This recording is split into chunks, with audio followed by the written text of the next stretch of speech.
Now let's look at theme 2 of the preamble, and we will talk about the nature of the Indian state.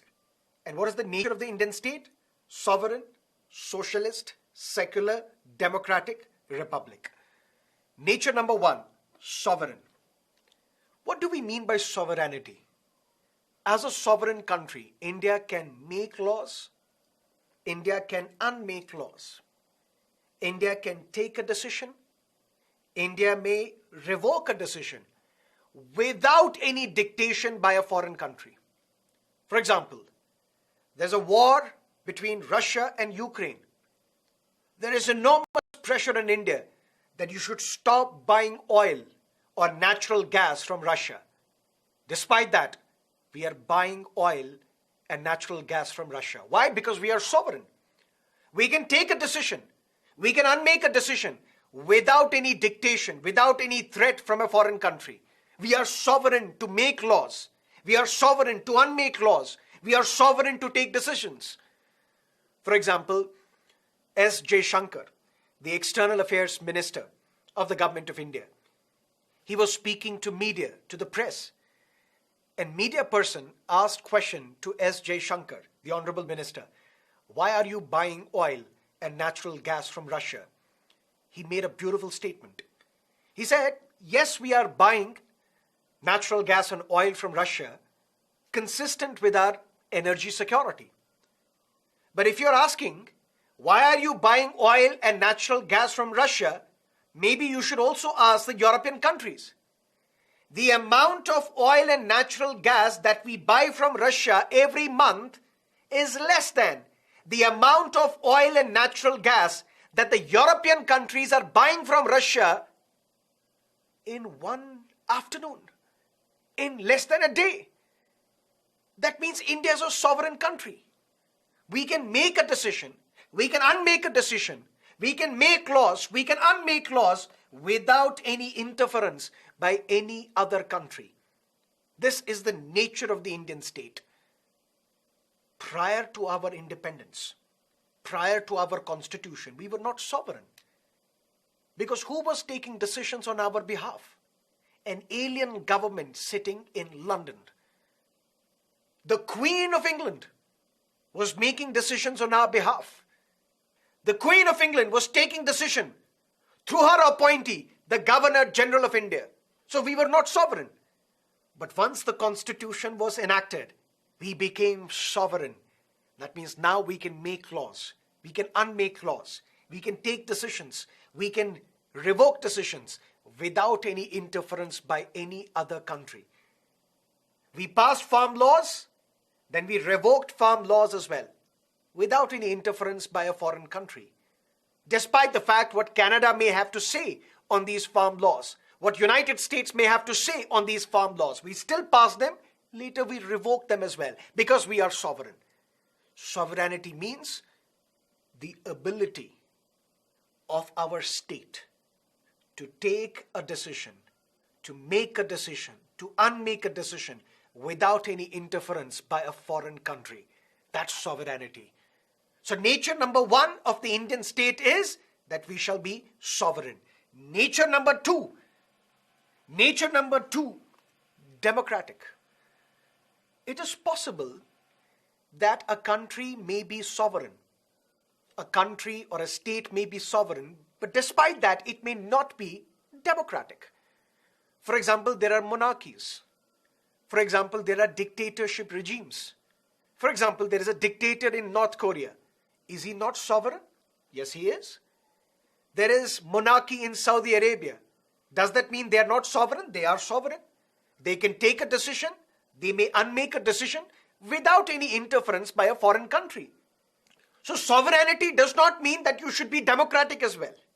Sovereignty can be there, and at the same time you can be a dictatorship regime. You may be monarchy as well. But our nature, the nature of the Indian state is we should be sovereign, and at the same time we should be democratic. What is democracy? The oft repeated definition of democracy given by Abraham Lincoln: the government by the people, of the people, for the people. We elect our representatives every 5 years. And we entrust these representatives, these legislators, that you make laws on our behalf, that you govern us. You don't rule over us, because in a democracy there are no rulers. We elect our servants. So Prime Minister is the servant of the people of this country. The ministers, the legislators are the servants of the people of this country. They serve us. They don't rule over us. So the second nature of the Indian state is we will be democratic. We won't be a monarchy. We won't be a dictator regime. We will be democratic. And this is something that Supreme Court has said in R.C. Podyal versus Union of India 1994. The Supreme Court has said that democracy denotes people's power and equal participation of all citizens in the polity. People were happy with the UPA 1 government headed by Dr. Manmohan Singh. And that is why Dr. Manmohan Singh was voted back to power in 2009. But then people were not happy.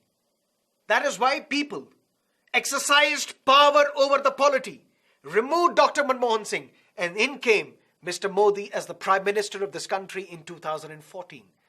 People's power. 2019, people were still happy with Mr. Modi, and the people of this country exercised power and re-elected Mr. Modi as the Prime Minister of this country. That means nature 1 is sovereign. Nature 2 is democratic. We will be democratic. We won't be a monarchy. We won't be a dictatorship regime. We will be democratic. We will be a democratic state where people will have control over who serves them, who governs them. If people are not happy with a government, they can vote out that government. If people are happy with the performance, with the working of that government, the people are going to vote this government back to power. Democracy.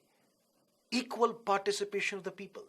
That means every citizen, regardless of your religion, race, caste, sex, place of birth, regardless of your educational background, regardless of your financial condition, regardless of your salary, regardless of your ideology, every citizen has an equal right in this democratic participation. What is this? This is democratic, and this is one nature of Indian state. Sovereign, democratic, and at the same time, republic. What do we mean by republic nature of Indian state? Who is the head of the state in India? The President of India. President is the head of the state. This president, is he holding a position because of his lineage? Is he holding this position because of his hereditary? No. The head of the state is an elected individual. The head of the state is elected. The head of the state is not a hereditary position. That is why we say Britain. Is Britain a democracy? Yes, it is. Is Britain a sovereign state? Yes, it is. But is Britain a republic? No. Why? Because the head of the state of Britain is not elected by the people. Queen is holding that position because of her heredity. Which means Britain is also known as constitutional monarchy. In Britain, they have a constitution, although that is an unwritten constitution. Nevertheless, they follow the constitution. But they are not republic because the head of the state is not an elected individual. That is why we call Britain is a constitutional monarchy. But India is a constitutional republic. Why? Because the head of the state is elected by the people. Republic means something else as well. This position, the head of the state, is open to all without any discrimination. If you are a citizen of India, you have completed 35 years of age. No matter what is your race, what is your sex, what is the language that you speak, what is the region that you come from, what is your caste, what is your religion, doesn't matter. You are a citizen of India, you have completed 35 years of age, you are qualified to contest election to the office of the President of India.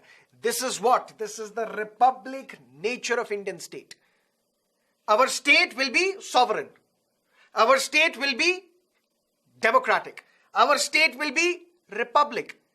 Republic means head of the state is an elected position. Head of the state is not a hereditary position. And this position of the head of the state is open to all, is open for all, regardless of your race, religion, caste, sex, place of birth, educational qualification, doesn't matter. This is the republic nature of Indian state, and we will always remain republic. These were the three natures which were mentioned in the original constitution. That is why, but the year was 1976, 42nd Constitutional Amendment Act was passed. Srimati Indira Gandhi was the Prime Minister. Preamble was amended, and 3 words were added to the preamble. Which were these 3 words? Socialist, secular, and integrity of the nation. These 3 phrases were added to the preamble when the preamble was amended in the year 1976, 42nd Constitutional Amendment Act, when the nation was in a state of emergency. Emergency was imposed in this country in 1975. And we will discuss this national emergency when we will discuss the emergency provisions of the Constitution. But here, when the nation was in a state of emergency in 1976, Constitution was amended by 42nd Constitutional Amendment Act, and 3 words were added to the preamble, or 3 phrases were added to the preamble. Secular, socialist, and integrity of were added to the preamble. Let's discuss what is socialism. Socialism, as you would know, is an ideology. And this ideology is attributed to the writings of Karl Marx and his friend Friedrich Engels. They wrote something which is known as the Communist Manifesto. And there they talk about something called socialism and communism.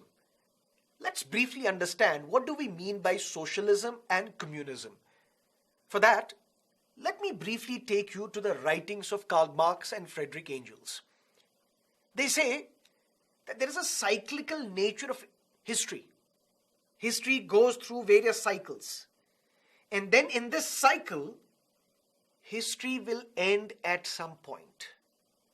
There will come a time where the history will rest. And that time is communism. What does Karl Marx say? Karl Marx says that the history began with primitive communism. In this primitive communism, which Karl Marx says was a beautiful society, equalitarian society, egalitarian society, where there was no difference between person 1 and person 2. There was no disparity. There was complete equality. There was no private property as well. When we say there was no private property, that means this is a piece of land. This piece of land is communal land. And don't take this word negatively. Communal land in the sense this land is owned by the entire group of people, by the entire community. Nobody is the owner of this piece of land. Nobody is the holder of this piece of land. Everybody is the owner. Whatever you sow on this soil, whatever is produced, all the crops which are produced, they are equally distributed amongst the people.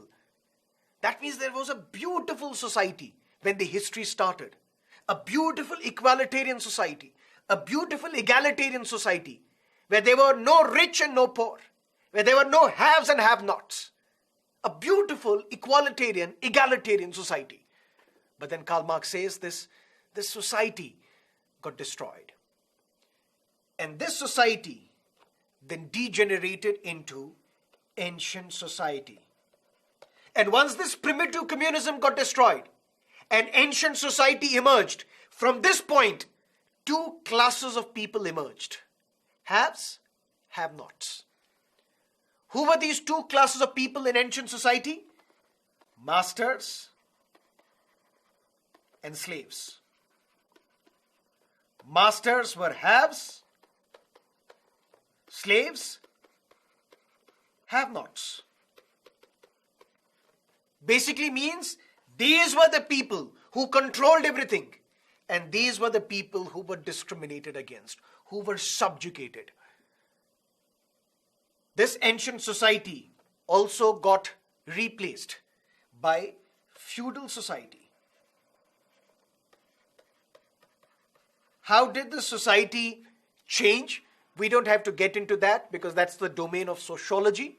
If you are a student of sociology as an optional, you will have to discuss in great detail what led to the transition of a society from primitive communism to ancient society, then to feudal society. Very briefly here, according to Karl Marx, whenever technology changes, whenever means of production changes, society changes. So technology changes, means of production changes, society changes. That's what Karl Marx says. But we don't have to get too much into detail because that's the domain of sociology. Here, just keep in mind that Karl Marx and Friedrich Engels, they're talking about societies. They're talking about the cyclical nature of history. They say that history began with primitive communism, a beautiful classless society where there are no classes, there are no haves, there are no have-nots. And when this society got destroyed, we entered into another kind of society called ancient society. And this is where the classes emerged. Haves, have-nots, two classes of people. This ancient society also got destroyed. And then what emerged? Feudal society. Haves, have-nots. In feudal society, who are the haves? Landlords. Those who controlled lands. And who are the have-nots? Serfs. Who are working on these lands. I'm an agricultural laborer. I don't own this land, but I work on this land. I sow the seeds. I sow the crops. But whatever profit is delivered, that profit is delivered to the landlords, not to the serfs. So basically classes, haves, have-nots, landlords, serfs. And even this feudal society got changed. And this feudal society then led to the emergence of another kind of society called capitalist society. And as I told you, that according to Karl Marx, whenever there is a change in the means of production, whenever technology changes, society changes. So after the feudal society, industrial revolution started in England. That means technology changed. Machines were invented. And when machines were invented, technology changed, means of production changed, emerged capitalist society. And this capitalist society is also a class-based society where there are two classes of people. In capitalist society, either we have bourgeois or we have proletariat. Karl Marx, he saw the ill effects of capitalism from very close quarters. He saw that workers in the factories in Europe, they were working for 18 hours a day, yet they're not paid enough wages. They're working in inhuman conditions, without any medical insurance, without any support, hire and fire policy, workers are hired, then they are fired. They're working in subhuman conditions, inhuman conditions. But who gets the profit? Bourgeois. Who are these bourgeois?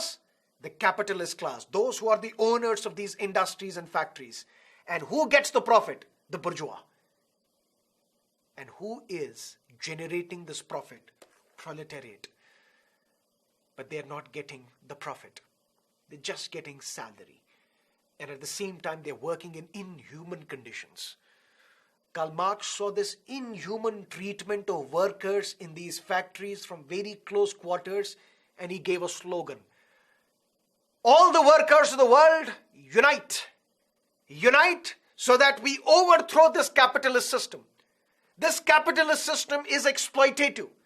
This capitalist system is a threat to the people. And this capitalist system should be overthrown. And for that, we need a revolution. That's why the cry, all the workers of the world, unite. Let's have a revolution and let's overthrow this exploitative capitalist system. And once we overthrow this capitalist system, we will enter into a socialist state. Karl Marx was very against this capitalist state, and for a variety of reasons. Karl Marx says that in this capitalist society, workers are paid wages, and once these wages are paid, you get a sense that these workers are owned by the capitalist class. But the profits are not shared. Profits are pocketed by the capitalist class, by the bourgeois. The real profit is pocketed by these bourgeois. And the poor working class, they get nothing. Karl Marx also said that these workers are alienated from their produce, alienated from their product, alienated from the fellow worker as well. Alienated from fellow worker because I'm a worker of a factory. Here is another worker. Then there is another worker. We are not allowed to talk to each other. Because if we talk to each other, the production will take a hit. And there is a manager who is keeping an eye. Don't talk to each other because production will take a hit. So I am alienated from my fellow worker. I am just focusing on my job, producing some goods, producing some shirts, producing some goods. I am alienated from the fellow worker. And I am alienated from the produce as well, from the product as well. How am I alienated from the product? Karl Marx says that there is a division of labor in capitalism. Division of labor in the sense, you're working in a factory which is manufacturing a car. Let's say this is a Volkswagen company. You're manufacturing a Volkswagen car. But there is a division of labor. One set of employees, workers will work on the engine. Other set of workers will work on, let's say, the interiors. Another set of workers will work on, let's say, the tires. Although these manufacturing companies, they buy tires from other companies, they don't manufacture themselves. But let's assume for a while that Volkswagen is also manufacturing tires. So one set of workers focusing on the engine, other set of workers focusing on the interior, other set of workers focusing on the steel, another set of workers focusing on the nut bolts, another set of workers focusing on, let's say, the tires. And once a Volkswagen car is manufactured, you, me, and all the workers, what do we see? We see a fully manufactured car. But what is our contribution to the manufacturing of this car? We can't see that. Because we can't see inside of the engine. We can't see inside of the interior. Because some people may have worked on the infotainment system. Some people may have worked on, let's say, nut bolts. Some people would have worked on the air conditioning system. We are alienated from the product because this is not our product. I don't see what is my contribution to this product. This was one objection of capitalism raised by Karl Marx. Karl Marx said that in a capitalist society, workers are alienated from the fellow workers. Workers are alienated from their produce as well, from their product as well. And this alienation must end. And for that, workers of the world, unite. Let's have a revolution and let's overthrow this capitalist system. And once we overthrow this capitalist system, we will enter into a socialist state. And in this socialist state, the government will have a bigger responsibility. And what is this responsibility? In capitalist state, bourgeois, who are few in number, they control the entire money. They control the entire system. And what do the workers get? Peanuts, just salary. So there is a vast disparity. There is a wide gulf between the rich and the poor. And this wide gulf is widening day by day. So what do we need? We need to abolish private property. Who says this? Karl Marx. And in socialist state, private property will be abolished. There will be no private property. Then what is the responsibility of the government? What is the responsibility of the state? The state will have to ensure that whatever profit is there, whatever money is there, whatever revenue is there, that is equally distributed amongst the people. Slowly and steadily, the government will take some time to ensure that this gulf, wide gulf between the rich and the poor is minimized. This is socialism. where there is no private property, where the gulf between rich and the poor is getting minimized day by day. And once this socialism matures, we will go back to primitive communism. And that is what Karl Marx says. After socialism, we will have communism, where the history will rest. Because I told you, Karl Marx talked about cyclical nature of history. That first there is primitive communism, then ancient society, then feudal society, then capitalist society, then socialist society. And in a cycle, we will go back to where we started. We started with primitive communism, and the history will end there. And this end of the history is known as communism, where there are no classes at all. And it is at this state that the government will wither away. Listen to me carefully. Karl Marx says that once the history will enter into communism, then we don't need the government. Because the job of the government is in a socialist state. The job of the government is to minimize this gulf between rich and the poor. And once this gulf is minimized, then we will have no classes. Then we will have no haves and have-nots. Then we don't need this government. Then this government will wither away. That's what Mahatma Gandhi also said. Mahatma Gandhi's concept of Ram Rajya is a stateless society. The concept of communism of Karl Marx is a stateless society where there is no government. But look at me now carefully. Our constitution, which talks about sovereign, socialist, secular, democratic republic. Our constitution, which talks about democracy. Our constitution, which talks about government. Can the same Indian constitution, which on one hand talks about state, which on one hand talks about government, can the same constitution also talk about a stateless entity? Can also talk about a state where there is no government? So how do we reconcile with this phrase socialism, which is mentioned in the preamble, that one of the nature of the Indian state is that we should be sovereign socialist? Does that mean we are socialist so that there is no private property? Does that mean we are socialist so that there will come a time where the state will wither away, where the government will disappear? Is this socialism that our constitution talks about? Indira Gandhi was the prime minister. She was asked, Madam Gandhi, what is your definition of socialism? Because socialism means that there is no private property. Socialism means that there will come a state where socialism matures. And when this socialism matures, communism will start. The government will wither away.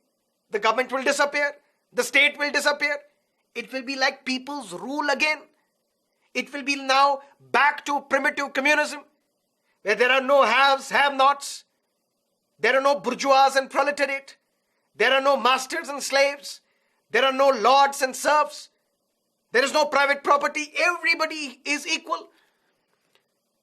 Indira Gandhi said, we have our own brand of socialism. She was asked, Madam Gandhi, what is your own brand of socialism? She did not elaborate. But then constitutional experts, they say socialism which is mentioned in the preamble is not the Marxian socialism, because Marx was against private property. Marx was against the idea of a state as well, that there will come a time when the state will disappear, state will wither away. Constitutional experts say that our preamble is basically a mix of Fabian socialism and Gandhian socialism. What is Fabian socialism? Fabian socialism is a school of sociology in London, in United Kingdom. What do they believe in? They say, yes, we need a revolution so that the exploitative practices of capitalism should be nullified. Because yes, capitalism, according to them, it creates a situation where there is a widening gulf between the rich and the poor. And we need to end this exploitative system. And to end this exploitative system, we may need a revolution, but this revolution may not be bloody. This revolution may not be bloodthirsty. This revolution may be aided by the government. That means we should have a government which should take steps to ensure that the standard of living of the people increases. The nutritional standard of the people increases. Government should ensure jobs to the people so that this gulf between rich and the poor is minimized. Fabia socialism basically means that if the final objective, if the final goal of socialism is to create a classless society, for that we may not necessarily need a bloody revolution. This emergence of a classless society can be engineered by a government which works for the welfare of all, for the welfare of everybody.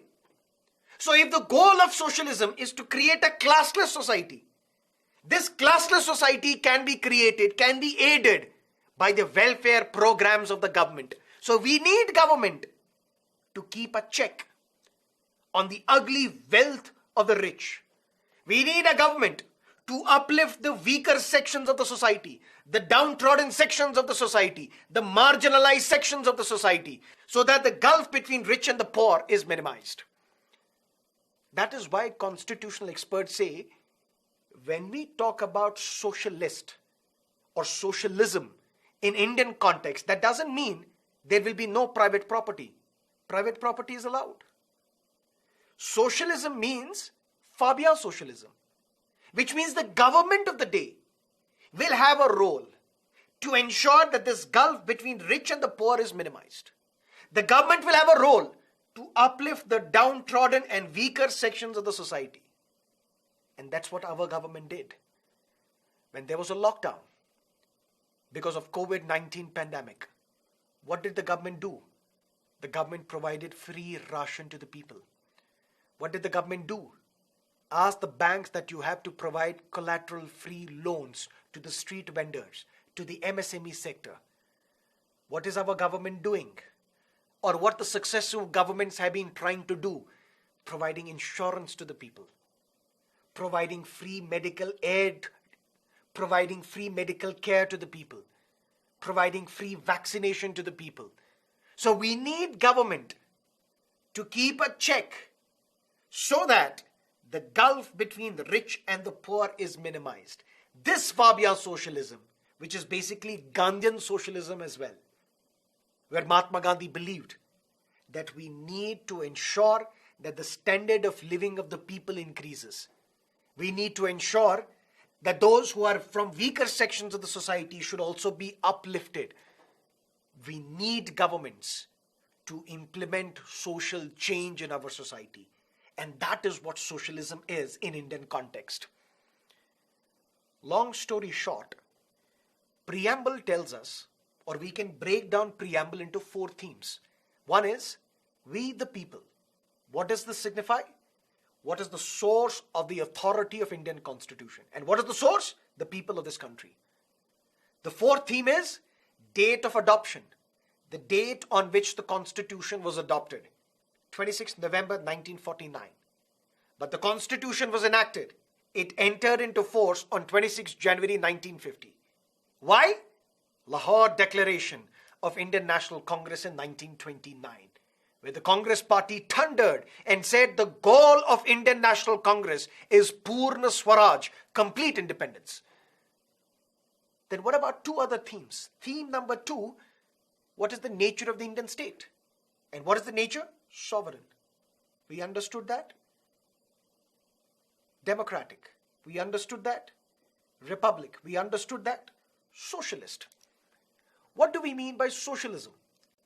To understand socialism, we need to go through the writings of Karl Marx and his friend Friedrich Engels. They write the Communist Manifesto. They say that there is a cyclical nature of history.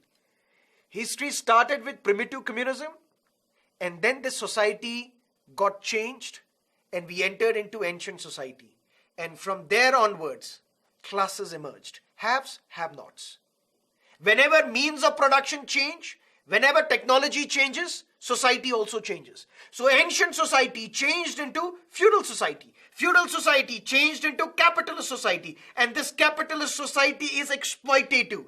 It exploits the workers. It alienates the workers. It creates a gulf between rich and the poor. And this exploitative capitalist society should be overthrown.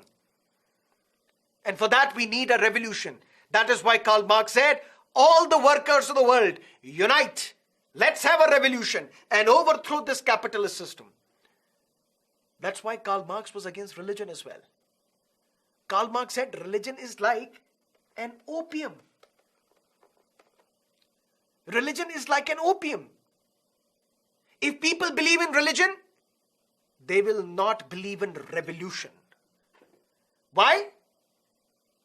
Karl Marx gave an example. Karl Marx said that there is a hymn in Christianity which says, it is easy for a camel to pass through the eye of the needle. There is a needle which is used for stitching purposes. And at the top of this needle, there is the head of the needle. Karl Marx says, according to Christianity, it is easy for a camel to pass through the eye of the needle. It's almost impossible, right? But it is possible for a camel to pass through the eye of the needle than for a rich man to enter the heaven. Which means rich person can never enter heaven. So if I believe in religion, it's like an opium for me. It's opiating my mind. I say, okay, rich people have Mercedes cars, Audis. They have the big fat checks. They have wealth, ugly wealth. They have enormous amount of money in their bank accounts, Swiss bank accounts. They deal with cryptocurrencies as well. Let them enjoy this life. Because in the next life, only we can enter the heaven. They will rot in the hell. So why revolt? Why participate in the revolution? Because we are here for 40 years, 50 years, 60 years, 70 years of our time. After that, we all will die. We all have to taste the death. And then we will enter the heaven. They will rot in the hell. Karl Marx said, religion is used to opiate the minds of the people. Religion is like the opium. That is why for revolution to happen, religion must be destroyed. Religion must be discarded. That's why Karl Marx was against religion as well. Because religion is used to opiate the masses. But then Karl Marx says that this capitalism, this capitalist society, which is very exploitative, people will revolt, workers will revolt and overthrow this capitalist system. And then we will enter into socialism. In this socialism, what will happen? The government will take a call. The government will have a very important role. And what is the role of the government? The government will abolish all private property, will take the ownership of the entire property and will start equally distributing it to the people. So that this gulf between rich and the poor is minimized. And once there is complete equality established, where there is no difference between rich and the poor, where there are no classes, there is no bourgeois, there is no proletariat. When this situation arises, when this state emerges, this state is communism. Cyclic in nature. That means the history will rest, eternal rest at communism. And then we don't need the state. We don't need the government. The government will wither away. Because the role of the government was to minimize the gulf between rich and the poor. Now once it is done, we don't need the government. The government is overthrown. The government withers away. Does that mean it is this socialism which was talked about by our preamble? That there will come a time where the government will wither away? That there will be no private property? No. Supreme Court and the various constitutional experts, they say socialism in India does not mean there will be no private property, because there is private property. Socialism does not mean that the government will wither away. Socialism, which is mentioned in the preamble, is a Fabian socialism, or a mix of Fabian socialism and Gandhian socialism. And what does that mean? That means we need government. We don't need revolution. We don't need a bloody revolution to overthrow the capitalist system. We don't need a bloody revolution to minimize the gulf between rich and the poor. We need this government to ensure, to implement various welfare schemes for the weaker sections of the society, for the marginalized communities, for the downtrodden sections of the society, to uplift them from the poverty so that they are also able to have good quality life, so that their standard of living is enhanced, so that for them healthcare is a priority, education is a priority, jobs are a priority, work is a priority. And for that we need the government. That is why Supreme Court said in DS Nakara versus Union of India 1983, Supreme Court said, what does socialist indicate in our preamble? This term socialist indicates the philosophy of socialism, which means that we will have to eradicate, we will have to eliminate the inequality that is present in our society.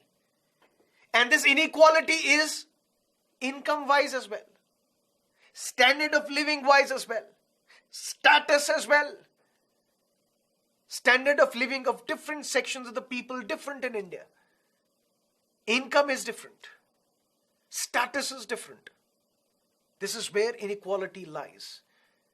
And we need to ensure that state will take a proactive role and will work towards eliminating all these different kinds of inequalities, whether based on standard of living, whether based on income, whether based on status. And this is socialism, which is mentioned in the preamble. Socialism does not mean that there is no private property. Socialism does not mean that there will come a state where the government will wither away, where the state will disappear. No, this is socialism. And the final nature of Indian state is secular. What do we mean by secularism? Again, any term which ends with ISM is an ideology. And any term which ends with TION is a process. Secularism is an ideology. Communism is an ideology. Communalism is an ideology. Secularization is a process. Globalization is a process. Communalization is a process. But what is secularism as an ideology? State will have no official religion. Secularism as a concept. It means that the state will not have its official religion. And this is remarkable. Look at our neighbors. One neighbor is Pakistan. It's an Islamic state of Pakistan. Another neighbor is Bangladesh. Their Islam is a state religion. Another neighbor is Myanmar, where one sect of Buddhism is a state religion. So in our neighborhood, we have countries where they promote one religion as the official religion, as the state religion. But India is secular. The year was 1947. The country was partitioned. India was partitioned into India and Pakistan, unfortunately, on the grounds of religion. A theory was given by Muhammad Ali Jinnah, the founder of Pakistan. He said, and he believed in two-nation theory. He said Hindus and Muslims are two separate people with different ideologies, different aspirations. They cannot stay together. They cannot be welded into one nation. We need a separate country for Muslims. For that, he got the country divided and a state was created for Muslims, Pakistan. But the founders of Indian Constitution, the founders of Indian Republic, they did not want a religion to be given an official status in India. They believed in secularism, where no religion will be given the status of the official religion. There shall be no discrimination on the grounds of religion. No matter what your religion is, you will be given equal opportunities in public employment. No matter what your religion is, you will not be discriminated against. No matter what your religion is, you will not be subjected to any kind of discrimination in this country. So secularism in India is one, state will not have any religion of its own. India will not be an Islamic state or a Hindu Rashtra or a Khalistani state or a Buddhist state. No. But whatever you do inside the four walls of your home, you are free to practice your religion. You practice your religion, we will not discriminate. Let every citizen of this country practices his or her religion, we will not discriminate. But state will not have any religion of its own. And we will not discriminate as a state. We will not discriminate against our citizens on the grounds of religion. That's secularism in India, which is remarkable considering, look at our neighbors, Pakistan, Bangladesh, Myanmar, where they are promoting one religion as the state religion. The year was 1976. This word secular was added to the preamble. But does that mean India became secular in 1976? Or was India secular even before 1976? India was secular even before 1976. How do we say this? Article 14, which we will discuss in Fundamental Rights chapter, it says equality before law and equal protection of the laws. No discrimination whatsoever. The law will treat everybody equally. That means no discrimination on the grounds of religion. When there is no discrimination on the grounds of religion, we believe in secularism. Article 14 was present right from 1950. That means in 1950, we were secular. Article 25, which we will discuss again in Fundamental Rights chapter. Every individual in India have the fundamental right of freedom of conscience and freedom to profess, practice, and propagate your faith. You propagate your faith. You practice your faith. Whether you are a Hindu, Muslim, Sikh, Christian, Jew, Parsi, Jain, Buddhist, no matter which religion you belong to, you have the fundamental right to practice your religion. We are not saying only one religious group will be allowed to practice his or her religion. Everybody is free to practice his religion or her religion, which means we were secular. And this Article 25 was present right from 1950. Article 27. Nobody will be forced to pay a tax which will be used for the promotion of any one particular religion. That means people of this country will not be imposed taxes, so that through these taxes we can construct temples in India. Through these taxes we can construct mosques in India, or gurdwaras in India, or churches in India, or fire temples in India. No, this cannot happen. So that means no religious-based taxes can be imposed in India, which means what? We are secular. But what was implicit till 1976? Implicit? Implicit in Article 14, implicit in Article 25, implicit in Article 27 was the secular nature of Indian polity. But what was implicit became explicit in 1976 when the Constitution was amended, when the preamble was amended, when the word secular was added to the preamble. So we were always secular. But we only made this concept, this ideology, secularism, explicit in 1976. Secularism in India is positive secularism. Positive secularism in the sense that the state can provide you subsidy so that you can go to Kailash Mansavar Yatra. The state provides subsidies or scholarships to girl child belonging to the minorities. This is positive secularism. That means we are equally promoting all religions, protecting all religions, not discriminating against any religion, and at the same time the state will not have any religion of its own, no official religion. That is secularism. So we have discussed three themes of preamble. One, we the people, source of authority of the Constitution. Second, 26 January 1950, 26 November 1949. Date of enactment, date of adoption. And we discussed theme number 2, which is the nature of Indian state: sovereign, socialist, secular. Date of enactment, date of adoption. And we discussed theme number 2, which is the nature of Indian state: sovereign, socialist, secular, democratic, republic. And I will draw your attention to one very fascinating piece of information. Look at the slide. We, the people of India, having solemnly resolved to constitute India into a sovereign, socialist, secular, democratic republic. What do you notice? You notice these phrases: sovereign, socialist, secular, democratic republic, are in capital letters.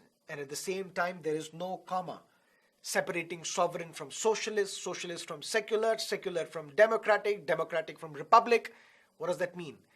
That means this phrase forms an integrated whole. All these are one. All these are necessary for the idea of Indian state to work, for the idea of Indian state to ensure its permanence, which means you can't remove one. You remove one, you lose the entire essence. So you can't remove secular, you can't remove socialist, you can't remove republic, you can't remove sovereign, you can't remove democratic. All these are to be seen as one integrated whole: sovereign, socialist, secular, democratic, republic. This is one phrase. That's why they are in capital. That is why there is no comma separating the two. Treat this as one integrated whole, one block. And all these have meanings when they are held together. We are a state which is sovereign, socialist, secular, democratic, republic. All of them are to be seen as one integrated whole.